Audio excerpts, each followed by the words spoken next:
হে ভরত বংশজাত ভারত অর্জুন, এই পৃথিবীর বুকে দাঁড়িয়ে তোমাকে আমি একটা কথা বলে যাই, আমাকে সবাই ভগবান বলে, আমি ঈশ্বর পরম কৃষ্ণ।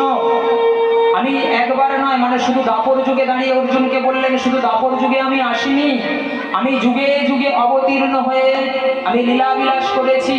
কখন কখন এসেছি জানো না? ইয়দা ইয়দা হি ধর্মস্য গ্লানির্ভবতি ভারত, এই পৃথিবীর মাটিতে যখনই যখনই ধার্মিক মানুষদের উপরে অধার্মিকদের অত্যাচার বৃদ্ধি পেয়েছে, অভ্যুত্থানম অধর্মস্য, অধার্মিক বা অধর্মটা মাথা চাড়া দিয়েছে, তদাত্মনং সৃজমহম, আমি নিজেকে তখনই সৃষ্টি করেছি।